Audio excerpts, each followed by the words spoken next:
স্বৈরশাসকরা মনে করেন ক্ষমতার পতনের পর অন্য দেশই তাদের একমাত্র নিরাপদ আশ্রয়স্থল। তবে ইতিহাস বলছে ভিন্ন কথা। মানবাধিকার লঙ্ঘন, নির্যাতন আর গণহত্যার দায় থেকে পালিয়ে কেউই শেষ পর্যন্ত রেহাই পাননি।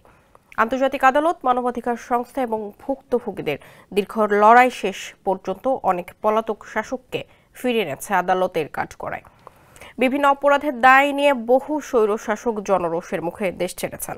কেউ নির্বাসনে, কেউ বিদেশে রাজনৈতিক আশ্রয়ে, তবুও শেষ রক্ষা হয়নি। আন্তর্জাতিক আইন, জাতিসংঘ সমর্থিত ট্রাইব্যুনাল এবং আশ্রয়দাতা দেশের কূটনৈতিক চাপ সব মিলিয়ে তাদের ফিরতে হয়েছে দেশের মাটিতে। এমনই কয়েকজন স্বৈরশাসকের পরিণতি নিয়ে আজকের এই প্রতিবেদন জানাচ্ছেন অরিত্র বাসু।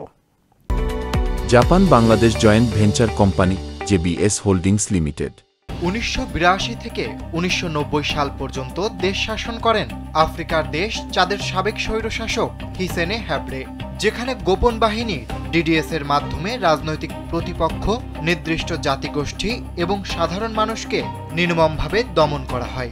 আনুমানিক ৪০ থেকে ৫০ হাজার মানুষ গ্রেফতার, নির্যাতন বা হত্যার শিকার হন।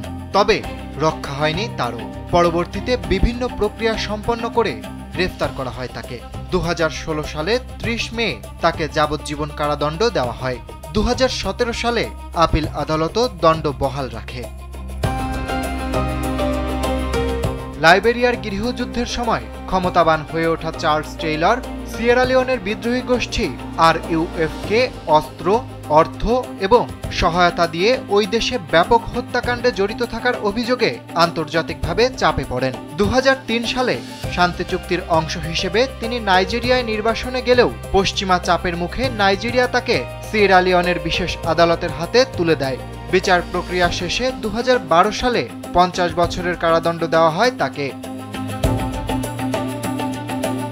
ভেনেজুয়েলার সামরিক শাসক মার্কোস পেরেজ হিমেনেজ ১৯৫২ থেকে ১৯৫৮ সাল পর্যন্ত কঠোর নিয়ন্ত্রণ, রাজনৈতিক দমন এবং গণমাধ্যম নিয়ন্ত্রণের মধ্য দিয়ে দেশ শাসন করেন।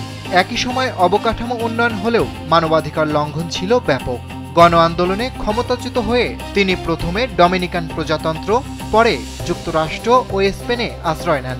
আন্তর্জাতিক চাপে ১৯৬৩ সালে স্পেন তাকে ভেনেজুয়েলায় প্রত্যর্পণ করে।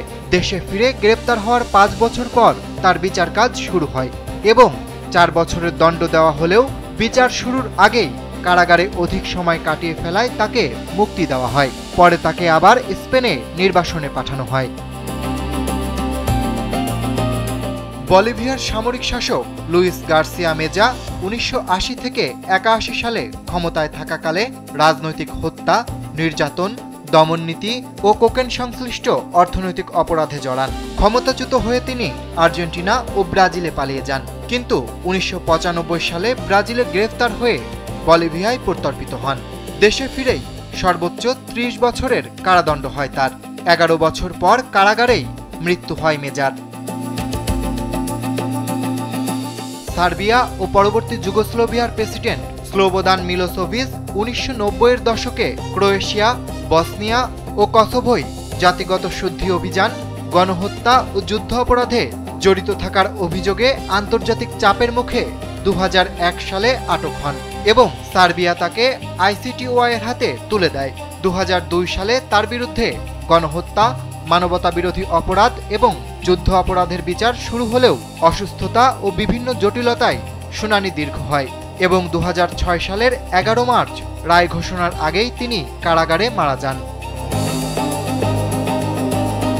১৯৭৩ সালে সেনা অভ্যুত্থানের মাধ্যমে ক্ষমতায় আসা চিলির অগাস্তো পিনোচো শাসনামলে বিরোধী ছাত্রনেতা, সাংবাদিক সহ হাজারো মানুষকে হত্যা করে, নির্যাতন ও কারাগারে পাঠানো হয়।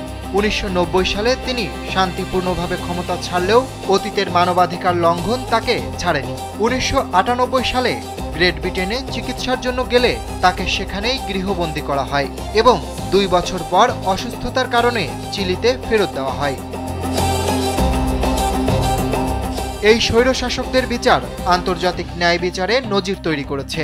আদালত প্রমাণ করেছেন যে রাষ্ট্রপ্রধান হওয়া, নির্বাসন বা রাজনৈতিক আশ্রয় থাকা মানেই অপরাধের দায় থেকে মুক্তি নয়। BBC, the Guardian, Al Jazeera এবং রয়টার্স সহ বেশ কিছু গণমাধ্যম ও মানবাধিকার সংস্থা থেকে এই তথ্যগুলো পাওয়া গেছে। অরিত্র বাসু, কালবেলা।